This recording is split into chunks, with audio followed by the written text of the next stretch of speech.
अगर एक बार आपने इस तरीके से सोया चंक्स करी बना लिया ना, तो इसके आगे पनीर क्या, छोले क्या, आप ना सारी ग्रेवियां भूल जाएंगी, इतने मज़े की बनती है।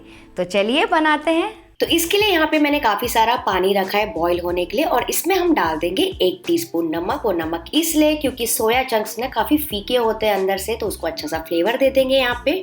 और फिर मैं इसमें डाल रही हूँ करीबन 1.5 से 2 कप सोया चंक्स। तो देखिए मैं यहाँ पे ये मीडियम साइज के सोया चंक्स यूज कर रही हूँ। आप चाहें तो छोटे वाले, बड़े वाले सोया ग्रैनुअल्स जो आपको पसंद हो आप यहाँ पे डाल सकते हैं। और इसमें अच्छा सा उबालेंगे इसलिए क्योंकि ये ना अंदर ताकि एकदम सॉफ्ट हो जाए, जूसी हो जाए, तो ही इसके अंदर ग्रेवी जाएगी। और इसका ना खुद का कोई खास फ्लेवर नहीं होता है, इसलिए मैंने यहाँ पे आपको कहा कि नमक इसमें अच्छे से डालिएगा ताकि वो अंदर से भी थोड़े से सॉल्टी हो जाए। देखिए इसमें अच्छा सा उबाल आ गया है। इसको 1 मिनट के लिए बॉईल करेंगे और फिर क्या करेंगे, गैस का फ्लेम ऑफ कर देंगे और इसको लिड से ढक के ऐसी साइड में छोड़ देंगे। और तो जब तक ये ठंडा हो रहा है हम अपनी बाकी की तैयारी कर लेते हैं। नेक्स्ट एक पैन में मैंने लिया है 2 टेबलस्पून तेल। उसमें मैं डाल रही हूँ 1 आलू ऐसे टुकड़ों में कटा हुआ। वैसे आलू डालना कम्प्लीटली ऑप्शनल है, लेकिन क्योंकि हमारा फेवरेट है तो मैं यहाँ पे डाल रही हूँ। और इसको आप कच्चा भी डाल सकते हैं, लेकिन मैं इसको हल्का सा स्टर फ्राई, शैलो फ्राई कर रही हूँ ताकि इसमें बढ़िया सी कोटिंग आ जाए। तो उससे क्या होगा ना, आपकी ग्रेवी और ज़्यादा रिच हो जाएगी। तो मैंने करीबन 3 से 4 मिनट के लिए इसको पकाया और हल्का सा गोल्डन ब्राउन कोटिंग आने ही लगी है। तो फिर मैं इसमें डालूंगी थोड़ा सा नमक और बिल्कुल थोड़ी सी लाल मिर्ची पाउडर अच्छे से कलर के लिए, और थोड़ा सा मिक्स कर लेंगे। ये देखिए मैं नाइफ आपको डाल के दिखाती हूँ। ये पूरी तरीके से आलू पका हुआ नहीं, क्योंकि हम इसको आगे भी प्रोसेस करने वाले हैं। बस इस स्टेज में जब बढ़िया सी कोटिंग आ जाएगी, इसको आप निकाल देंगे प्लेट में और साइड में रख देंगे। और फिर इसी पैन में जो बचा हुआ तेल है, इसमें मैं डाल रही हूँ 4 से 5 कली लहसुन की, 1 से 2 टुकड़े अदरक के। इसे थोड़ा सा फ्राई कर लेंगे। और फिर मैं डाल रही हूँ 2 मीडियम साइज के प्याज ऐसे रफली कटे हुए, क्योंकि आगे हम इसको पीसने ही वाले हैं। और इसे भी कुक करेंगे 3 से 4 मिनट के लिए, जब तक कि हल्के से गोल्डन ब्राउन ना हो जाए। मतलब हल्का सा ब्राउन कलर हमको इसमें चाहिए, भुना हुआ कलर चाहिए, तो ही आपकी ग्रेवी का कलर बहुत अच्छा आएगा। ये देखिए ब्राउनिश से कोटिंग आने लगी है। तो इस वक्त मैं डाल दूंगी 2 टमाटर, वो भी ऐसे कटे हुए, और इसको भी चलाएंगे 1 से 2 मिनट के लिए ताकि हल्के से सॉफ्ट होना स्टार्ट हो जाए। अच्छा, यहाँ पे मैं क्या कर रही हूँ, 2 से 3 ये सूखी लाल मिर्च डाल रही हूँ, कश्मीरी लाल मिर्च। मेरे पास अवेलेबल थी, अगर आपके पास नहीं है तो सिंपली यहाँ पे कश्मीरी लाल मिर्च का पाउडर भी आप डाल सकते हैं, कोई ज़रूरत नहीं है इसकी। और ताकि टमाटर जल्दी पक जाए तो यहाँ पे मैं 1 टीस्पून नमक भी डाल रही हूँ, और इसको मिक्स करके पकाएंगे 1-2 मिनट के लिए। आप चाहें तो यहाँ पे थोड़ा सा पानी डाल सकते हैं, अगर आपको ऐसा लगे कि सूखा सूखा सा लग रहा है लेकिन टमाटर काफ़ी मॉइस्चर छोड़ रहे हैं, तो यहाँ पे मैं इसको ऐसे ही ढक के साइड में छोड़ दूंगी लो मीडियम फ्लेम पे करीबन 4 से 5 मिनट के लिए, या फिर जब तक ये सारी चीज़ें सॉफ्ट ना हो जाए।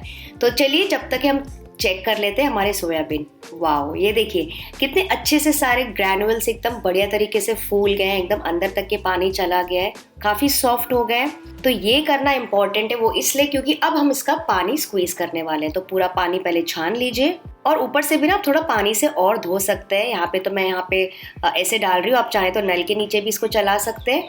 तो उससे क्या होगा ना, इसका जो हल्का कड़वापन होता है ना अंदर से, वो भी निकल जाएगा। और अब मैं आपको देने वाली हूँ एक बहुत ही इंपॉर्टेंट टिप, वो ये है कि इसको बहुत ही अच्छे से स्क्वीज करना है अपने हाथों के बीच। आप चाहें तो रुमाल में भी स्क्वीज कर सकते हैं। पूरी तरीके से निचोड़िएगा फ्रेंड्स, क्योंकि जितना ज़्यादा आप इसको ड्राई करेंगे ना, उतना अच्छे से ये मैरिनेशन को सोखेगा, उतने अच्छे से ग्रेवी को एब्जॉर्ब करेगा। तो इसको ऐसे स्क्वीज करके ट्रांसफर करते जाइए एक बोल में, क्योंकि हम इसको आगे मैरिनेट करने वाले हैं। क्योंकि आज का जो प्रोसेस है ना फ्रेंड्स, एकदम परफेक्ट रेस्टोरेंट स्टाइल वाली ग्रेवी बनने वाली है। आप देखेंगे ना, जब बनाएंगे ना, तो आप बिल्कुल हैरान रह जाएंगे कि लोगों को पता ही नहीं चलेगा कि आपने घर पे बनाई है कि रेस्टोरेंट में बनाई है। तो ये देखिए सारे मैंने स्क्वीज कर लिया। अब इसको हम मैरिनेट करेंगे, जिसके लिए यहाँ पे मैं इसमें डाल रही हूँ 1/4 कप दही। दही बहुत ज़्यादा खट्टी नहीं होनी चाहिए। 1 टीस्पून कश्मीरी लाल मिर्ची पाउडर, 1 टीस्पून धनिया पाउडर, बिल्कुल पिंच ऑफ हल्दी पाउडर डाल रही हूँ मैं, और साथ ही ये देखिए 1 टीस्पून भर के कसूरी मेथी। इसका बहुत ही अच्छा फ्लेवर आता है, इसको क्रश करके डाल दीजिए।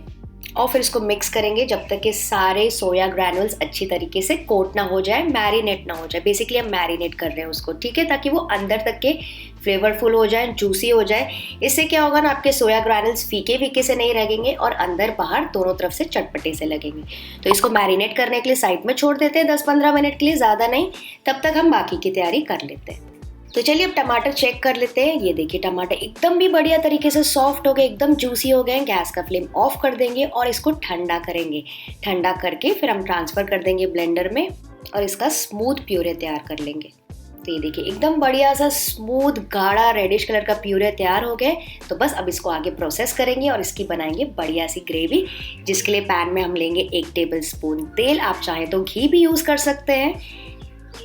फिर डालूंगी 1 टीस्पून जीरा, 3 से 4 लौंग, 1 टुकड़ा दालचीनी का, 1 तेज पत्ता, 2 से 3 मैं डाल रही हूँ हरी मिर्चें बारीक कटी हुई। इन सारी चीज़ों को फ्राई करेंगे और फिर मैं इसमें डाल रही हूँ 1 टीस्पून भर के कश्मीरी लाल मिर्ची पाउडर और इसको गैस का फ्लेम लो रखेंगे और बेस में तेल के साथ इसको पकाएंगे। इससे क्या होगा, आपकी जो ग्रेवी का कलर है ना एकदम परफेक्ट रेस्टोरेंट जैसा आएगा, बढ़िया सा लाल रंग आएगा। अलग से आपको एक्स्ट्रा फूड कलर डालने की ज़रूरत नहीं पड़ेगी। और इस वक्त हम इसमें डाल देंगे हमारा तैयार किया हुआ बेस। अच्छा फ्रेंड्स, जैसे मैंने आपको बताया था, आप कश्मीरी लाल मिर्ची जो सूखी वाली थी ना, जब हमने पहले अनियन टॉस किए थे, वो आप स्किप कर सकते हैं। और यहाँ पे बेस में आप 2 से 3 टीस्पून भर के कश्मीरी लाल मिर्ची पाउडर भी डाल सकते हैं।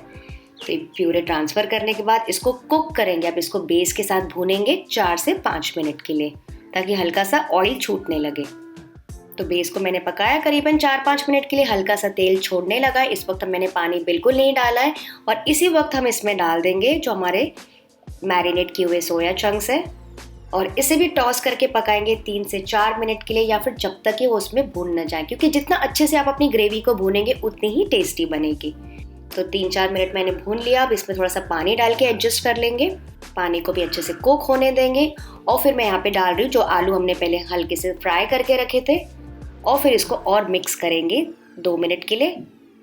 पानी यहाँ पे फ्रेंड्स आप एडजस्ट कर सकते हैं, कैसी गाढ़ी या फिर पतली ग्रेवी आपको चाहिए। अगर आप राइस के साथ खाना चाहते हैं तो पानी और एडजस्ट कर सकते हैं, ज़्यादा डाल सकते हैं। तो मैं यहाँ पे बस इतना ही पानी डाल रही हूँ और अब इसको लिड से ढकेंगे और इसको लो मीडियम फ्लेम पे पकने देंगे करीबन 5 से 6 मिनट के लिए, या फिर जब तक कि जो सोया ग्रैन्यूल्स अच्छे से चूस न ले, सोख न ले ग्रेवी को, और जो आलू हैं जो आधे कच्चे हमने डाले वो भी बढ़िया तरीके से पक न जाए।